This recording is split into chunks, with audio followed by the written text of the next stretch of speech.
ஹரியண்ட் north down Perambur குடியிருப்பு உரிமையாளர்கள் நலச்சங்கம் சார்பாக காஷ்மீர் மாநிலம் பஹல்காம் சுற்றுலா தலத்தில் தீவிரவாதிகளால் படுகொலை செய்யப்பட்ட 28 ஆன்மாக்களுக்கு அஞ்சலி செலுத்தும் வகையில் மெழுகுவர்த்தி ஏந்தியும் மொபைல் சார்ஜ் அடித்தும் அஞ்சலி செலுத்தும் நிகழ்ச்சி நடைபெற்றது.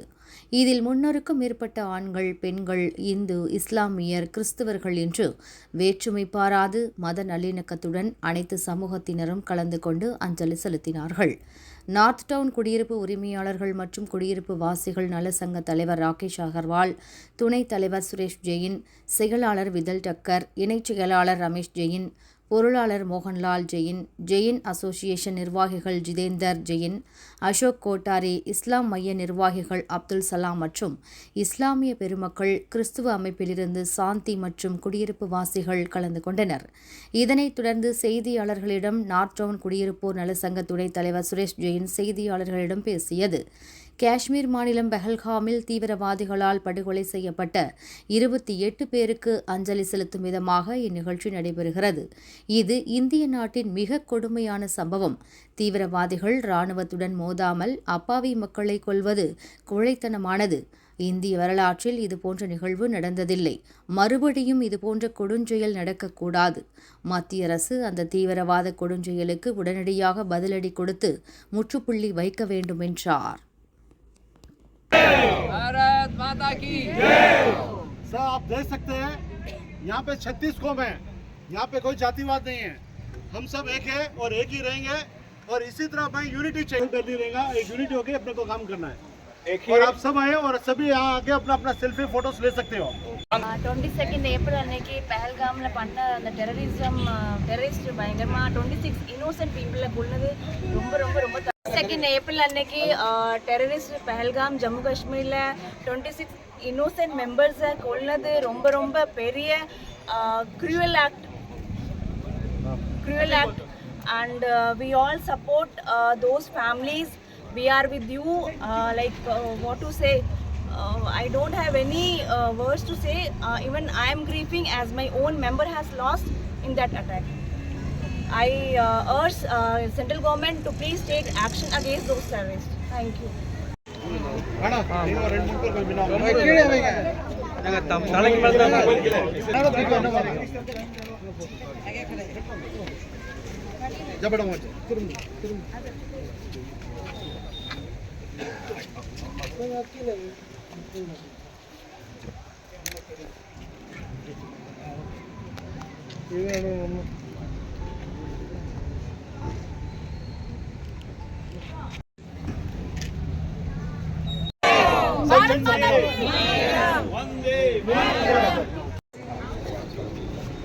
ఉందమ్మా అదే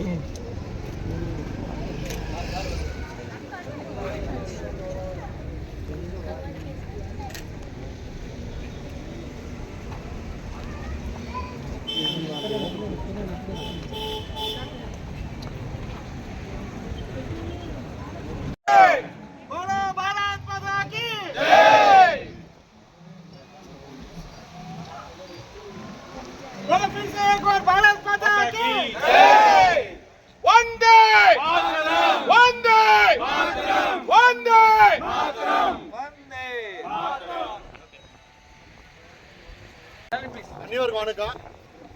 22 ஏப்ரலுக்கு பஹல்காம் அனந்த்நாகில் அந்த டெரரிஸ்ட் அட்டாக்னால 26 பேர் ஒன்றும் இல்லாத சுட்டு விட்டாங்க. அவங்க ஏதாவது மிலிட்ரி ஆர்மி இல்லை, ஒன்றும் இல்லை, ஜஸ்ட் பப்ளிக் சுட்டினதுக்கு ரொம்ப எதிர்கணிக்கிறோம். ஏன்னா இந்த அளவுக்கு எதிர்பார்த்ததில்லை. இந்த ஹிஸ்ட்ரியில் ஃபஸ்ட் டைமாக இந்த மாதிரி நடந்திருக்கு. நம்ம சென்ட்ரல் கவர்மெண்ட் ஒன்று இது புகார் கொடுக்குறோம். அந்த டெரரிஸ்ட் எப்படி அட்டாக் பண்ணாங்களோ அதே மாதிரி அந்த டெரரிஸ்ட் அட்டாக் பண்ணி காலி பண்ணோம். ஏன்னா இங்கே இருக்கிறோம் ஜாதிவாதி யாருமே எதுவுமே இது இல்லை, எல்லா பேர் ஒண்டியாக இருக்கிறோம். பட்டு இங்கே பார்த்தீங்கன்னா அந்த டெரரிஸ்ட்டை எடுத்துகிட்டு அவங்க என்ன தர்மம் கேட்டு ஹிந்துவா முஸ்லீமாக கேட்டு அடிச்சிருக்காங்க. இந்த மாதிரி இந்த ஃபஸ்ட் டைமாக நடந்திருக்கு. ஃப்யூச்சரில் இந்த மாதிரி நடக்கக்கூடாது. அந்த சென்ட்ரல் கவர்மெண்ட் ஸ்டெப்ஸ் இமீடியட்டாக எடுத்து ஆகணும். Town owners and residents apartment இதில் பெரம்பூரில் இருக்குது. இதில் கிட்ட ஒரு 2500 பேர் ஃபேமிலிஸ் இங்கே இருக்கிறோம். இங்கே ஹிந்து, முஸ்லீம், சிக், இசை எல்லா பேரும் இருக்கிறோம். எல்லா பேர் வந்துட்டு ஒரு 300 பேர் மேலே இங்கே வந்துட்டு இன்னைக்கு ஸ்ரத்தாஞ்சலி அர்ப்பித் பண்ணியிருக்கோம். ஸோ அது கண்ணீரஞ்சு ஸ்ரத்தாஞ்சலி அர்ப்பித் பண்ணிருக்கோம். எல்லா பேர் இங்கே வந்திருக்காங்க. இன்றைக்கி எந்த இங்கே ஜாதி அந்த மாதிரி இந்த தர்மம் அந்த தர்மம் கிடையாது. எல்லாம் ஒரே ஒரு தர்மம் தான் இங்கே. ஸோ அந்த மாதிரி சென்ட்ரல் கவர்மெண்ட் ஒன்று எதிர்பார்க்குறோன்னா இந்த யார் டெரரிஸ்ட் அட்டாக் பண்ணால் உங்களுக்கு விடக்கூடாது. That's all. Okay thank you.